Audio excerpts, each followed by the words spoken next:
नमस्कार दोस्तों, मैं आज आपके सामने एक बहुत ही बढ़िया और बहुत ही इंटरेस्टिंग टॉपिक लेके आया हूँ, जो कि है कि हमें किसी को भी जज नहीं करना चाहिए फर्स्ट इंस्टेंस में, जिसको यूजुअली हम कहते हैं। एक अच्छी किताब भी है उसके ऊपर, जिसका टाइटल ये है कि डोंट जज the book by its cover.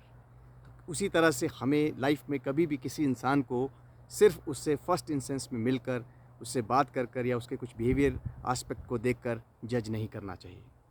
तो इस चीज़ को मैं आपको एक्सप्लेन करने के लिए एक बहुत ही बढ़िया और एक बहुत ही इंटरेस्टिंग स्टोरी बताता हूँ। तो वो स्टोरी ऐसी है कि एक बार एक पिताजी और उसका बेटा, जो कि 24 साल का बेटा था और थोड़े पिताजी उसके 60-70 साल के थे, दोनों ट्रेन के अंदर सफ़र कर रहे थे। तो बेटा बहुत ज़्यादा खुश दिख रहा था और जब वो बैठे ट्रेन के अंदर, तो बेटे ने जब बाहर देखा ट्रेन चलने लगी, तो बाहर देखने के बाद 24 साल के बेटे ने कहा कि देखो पापा, कैसे ट्रीज़ जो हैं पीछे जा रहे हैं और ट्रेन आगे मूव कर रही है। तो पापा उसके थोड़े स्माइल करते हैं। थोड़ी देर बाद वो बेटा उसका ऊपर देखता है आसमान की तरफ, और बादल पीछे जा रहे होते हैं, ट्रेन आगे जा रही होती है। तो वो पापा को बोलता है कि पापा देखो देखो, बादल पीछे जा रहे हैं। उसका पापा फिर बहुत अच्छी से स्माइल देता है और बोलता, हाँ बेटा हाँ। इस इंस्टेंस को एक कपल बड़े और देर से ऑब्ज़र्व कर रहा होता है, जो कि उनके सामने ही बैठा होता है, और उनसे रहा नहीं जाता है। तो वो कपल कहता है कि सर, हमें ऐसा लगता है कि आपको अपने बेटे को किसी डॉक्टर में को दिखाने की ज़रूरत है और अच्छे हॉस्पिटल ले जाने की ज़रूरत है। तो जानते हैं आप उसके पिताजी ने उस कपल को क्या कहा?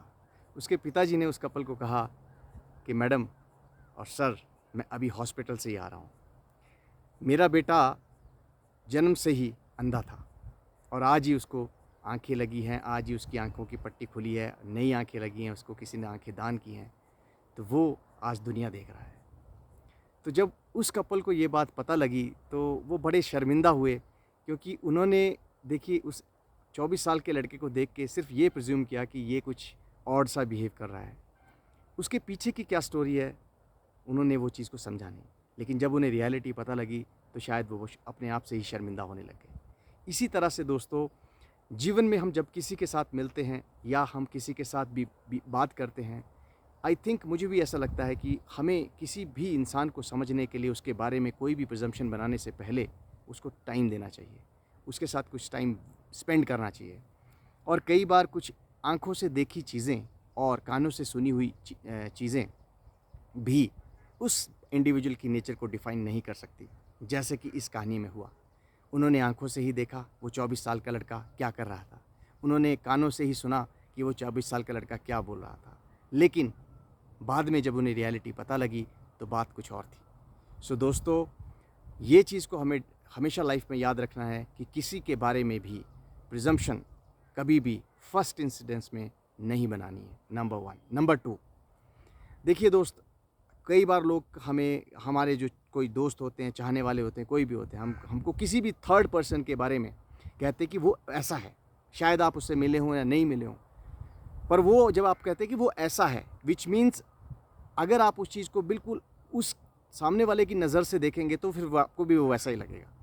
इसलिए आप, डेफ़िनेट सी बात है कि किसी का भी फ़ीडबैक लीजिए, लेकिन जब आप थर्ड पर्सन से मिलें जिसके बारे में आपको फ़ीडबैक मिला है, खुद देखें उसे, खुद समझें और थोड़ा टाइम दें।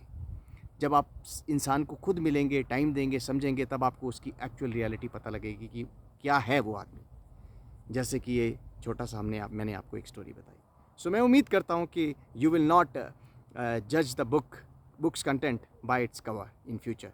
सो दोस्तों, हमें भी लाइफ में किसी के बारे में भी प्रिजम्पशन बनाने से पहले, उसके बारे में एक स्टीरियोटाइप सेटअप करने से पहले एक चीज़ करने पड़ेगी, वो है उसको टाइम देना पड़ेगा, उसे समझना पड़ेगा, और फाइनली फिर we should develop a kind of stereotypic approach or a presumption about that particular individual. So thank you very much for being with me.